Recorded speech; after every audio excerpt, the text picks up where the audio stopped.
Hello everyone, welcome back to my channel. ఈ రోజు ఈ వీడియోలో క్వశ్చన్ ఎగ్జామ్ అటెంప్ట్ చేసినప్పుడు నేను ఫేస్ చేసిన ప్రాబ్లమ్స్ డిస్కస్ చేద్దాం. సో నేను ఫేస్ చేసిన ఫస్ట్ ప్రాబ్లం వచ్చి లాగిన్ ఫెయిల్డ్. నా ఎగ్జామ్ షెడ్యూల్ టైం వచ్చి 11 AM. సో నేను ఆ టైంకి షెడ్యూల్ అయ్యాను, బట్ అది ఓపెన్ అయ్యేసరికి 12 అయింది.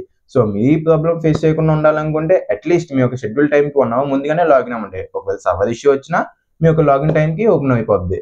అండ్ నేను ఫేస్ చేసిన నెక్స్ట్ ప్రాబ్లం వచ్చి ఎర్రర్ లోడింగ్ పేజ్ ఇలా వచ్చింది ఫ్రెండ్స్.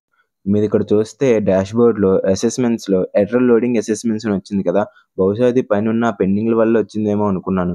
ఆ పెండింగ్‌లని ఫిల్ చేద్దామని చెప్పి ప్రెస్ చేశాను. బట్ అది నన్ను మళ్ళీ లాగిన్ పేజ్‌కి రీడైరెక్ట్ చేసింది. సో నేను మళ్ళీ మెయిల్ అండ్ పాస్వర్డ్ ఎంటర్ చేసి 20-30 మినిట్స్ వెయిట్ చేసాక అప్పుడు మళ్ళీ నాకు డాష్‌బోర్డ్ లాగిన్ అయ్యింది.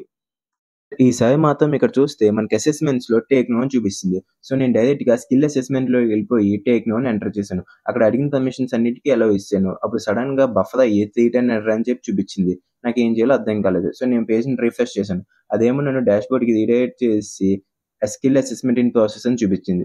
సరే అని చెప్పి కమ్యూనికేషన్ అసెస్మెంట్‌కి టేక్ నో నొక్కాను. అది కూడా సేమ్ ఇలాగే పర్మిషన్స్ అన్నిటికి అలౌ ఇచ్చేసాను. దాంతో టేక్ నో నొక్కిన తర్వాత అది కూడా 310 ఎర్రర్ అని చెప్పి చూపించింది. సో మళ్ళీ పేజ్‌ని రిఫ్రెష్ చేస్తే అది నన్ను డాష్‌బోర్డ్‌కి పంపిస్తుంది. ఈసారి 2 అసెస్మెంట్‌లు ఇన్ ప్రాసెస్ అని వచ్చేసింది. సో నేను సార్‌ని అడిగితే సార్ ఏమో సర్వర్ ఇష్యూ వల్ల ఇలా వచ్చుంటది.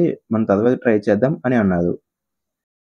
సో నేను సిస్టమ్ క్లోజ్ చేసి ఇంటికి వచ్చేసాను. అరౌండ్ 6 ఆ టైంకి మళ్ళీ నేను ఓపెన్ చేశాను. ఓపెన్ చేస్తే ఇలా ఎక్స్‌పైర్డ్ అండ్ రీషెడ్యూల్ అని వచ్చింది. సో కిందున్న రీషెడ్యూల్‌ని ప్రెస్ చేశాను. సో రీషెడ్యూల్‌ని ప్రెస్ చేస్తే నాకు ఇలాగా రీషెడ్యూల్ అసెస్మెంట్ కన్ఫర్మేషన్ అడిగింది. సో నేను దాన్ని కన్ఫర్మ్ చేసుకున్నాను. సో ఇది నా ఎక్స్‌పీరియన్స్ ఫ్రెండ్స్. కౌశలం ఎగ్జామ్ గురించి. నేనైతే మొత్తానికి ఎగ్జామ్ రాయలేకపోయాను సర్వర్ ఇష్యూ వల్ల. సో మీరు కూడా ఈ ఎగ్జామ్ రాయలేకపోయి ఉంటే ప్లీజ్ కామెంట్ చేయండి. అండ్ ఈ వీడియో మీకు హెల్ప్‌ఫుల్ అయ్యి ఉంటే లైక్ అండ్ సబ్స్క్రైబ్ చేసుకోండి. Thank you.